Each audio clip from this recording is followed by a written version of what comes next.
First of all, can you introduce yourself and then tell us about Cody's Law and what it does? Absolutely. Washington State Representative Gina Mosbrucker. I have the privilege of serving the beautiful Columbia River Gorge. And Cody's Law came to me from a constituent, which are always our favorite pieces of legislation. Somebody who just, we have the privilege of representing, who just wants to fix something that's broken in the system in Washington State. So this unfortunately is a mom. Her name is Michelle, very loving mom who her last time she spoke to her son, who was 24 years old, was in 2015, and he went missing. And she called and was, obviously frantic and said, I need more help to find him. And so this bill launched that help. And what we learned as we went through with amazing policy people and a lot of research was that we needed to be sure that when somebody was reported missing, that they were also entered into a national database, not just a state or a local one. I mean, everyone, they do a great job. Law enforcement does a great job. There's a lot of investigative agencies that are great. But if your child's missing, you want everyone looking, everyone you possibly can. And so we required that they do that.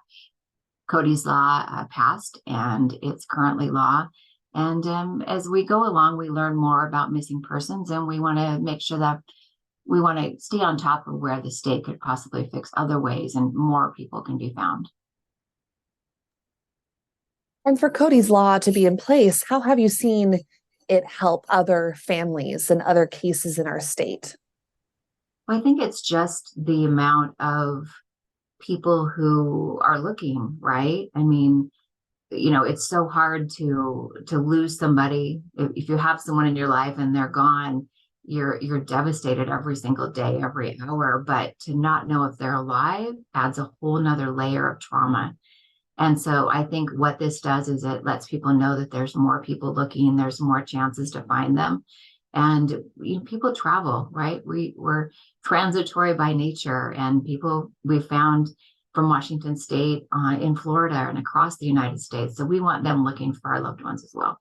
So I think it's brought security, and we found more people. It's wonderful to hear. And I know this law has a big part of it to do with dental records. Could you speak on that part too? How important it is for people who have a missing loved one or know someone who is missing to be able to submit those dental records?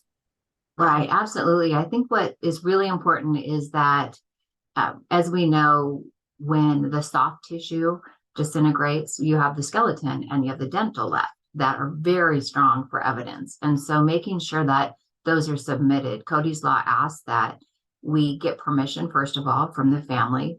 We get consent so that we can reach out and obtain those dental records. And then those dental records will go into what's a database that Washington State Patrol has.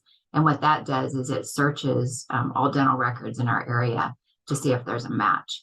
Again, it's just another tool, but it's a really important tool to find connection, and it's very reliable. DNA, of course, is as well. We also ask families to submit DNA. The closer you are to the loved one missing, then the better the match. But we'll, any tools we can do to get that person home is the goal. But dental's a big piece of that. And one of those cases is the story we're examining for King 5 on Bessie Handy's case. Dental records eventually helped identify her remains that sat at the King County Medical Examiner's office for more than a year and a half after she was killed in a fire. I sent you those case details. I know you looked them over and spoke with her mother, Connie. What's your reaction to how her case progressed? And obviously closure, getting the answer that she was killed, she's no longer missing, but knowing that that answer could have come earlier for this family. Sure. And I think as we learn more and technology is more advanced, I think that we get faster and we get better at it, to be honest.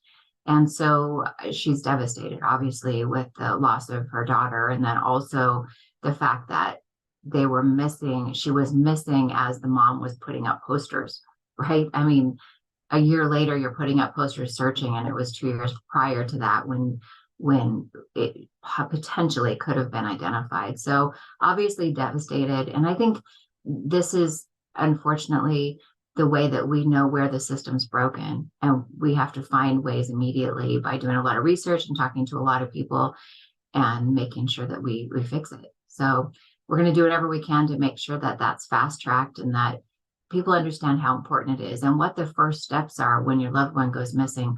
What are the first things you do, and what do you make sure you don't miss? And then tracking, who can you talk to as that you go through that process. Yeah. After talking with Connie and examining, the details of her case, where do you think more can be done within Cody's law and within our state of Washington to make sure people like Bessie don't go unidentified for so long? I think that we're working on that piece now. We'll pre-file legislation on this issue, this topic again, and we'll gather more information between now and December. I think, I'm not sure where this ball was dropped or where this failed.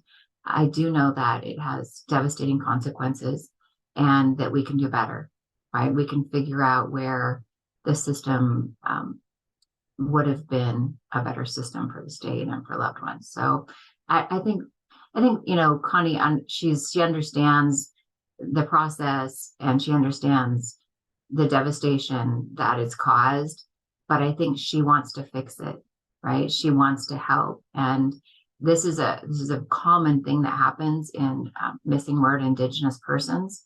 That's some legislation we also started working on clear back in 2015 as well. And unfortunately, there's many tribal. We started with MMIW, the Missing Murdered Indigenous Women, and as we transition through this journey, what's 8 years now, 9 years, we've learned that it's not just women, right? That it's men, it's boys, it's children. I mean, so we had to change that to MMIWP.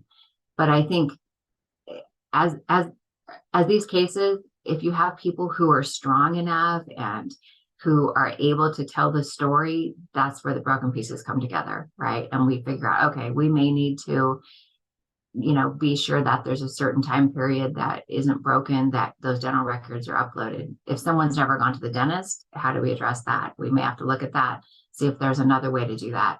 We want to be sure that the DNA is quickly done. We want to be sure that everything, there's NCIC, which is the National Crime Information Center, which is like a electronic clearinghouse of that many agencies, law enforcement agencies can use, just making sure that that's current and updated, and then trying to figure out if NamUs is also a good fit for that, which you or I could upload our loved one to.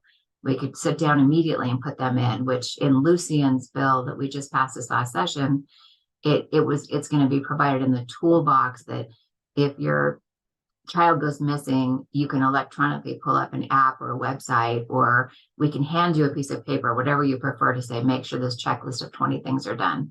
So we're getting better. It's devastating all the way around. But at the end of the day, we have an opportunity to fix this. And so I'm not sure what the fix is going to look like, because I think there's more that needs to go in what we have currently. And that's, of course, making sure those dental records are immediately processed. At any given time, more than 2,100 cases exist in our state of missing people. Mm-hmm. And just about more than 1/3 of those cases actually have dental on file. So if you look at that, that's a large amount that don't have dental on file. Your reaction to seeing those numbers and your hope to make sure that goes and shrinks. Yeah, well, I think everyone who has a dental record we need to fill in that number, right? We need to make sure that if you are missing, one of the first things you do is you report to Washington State Patrol. You immediately work on the DNA piece, ask families if they'll do the data, and then you immediately go straight to dental. And those 3 steps have to be completed every single time to make sure we get closure. I think that it's almost like an outreach. It's almost something we have to educate people on. So we may need to allocate funding out of the budget to say, let's put together, public service announcements and put together programs and let people, somehow we need to reach people to know that in the worst day of their life, unfortunately, you are somebody who can help you, needs to cross all these things off the checklist. And it's critical with something that's so easily matched. Then I think that it's really a key to finding someone quickly. I don't know how we're going to handle yet those who don't have dental records, just don't have them. Maybe they didn't go to a dentist. So I think really searching and doing some research between now and December to figure out how do we get those? How do we make sure that we have those or something equivalent that will make that match and get that person home, hopefully, or make sure at least they have closure for the family with remains. Well, we'll definitely check in with you in a couple months and see what new pieces of legislation are being, introduced and how we can help share that word. So thank you so much for that. I want to just give you the floor and make sure I asked you all the questions. And if there's anything else lingering that you wanted to make sure that we knew about, I just want to give you the floor. Well, I greatly appreciate, Madison, you bringing this forward. We never know when someone's going to go missing. They run an errand and they don't come back.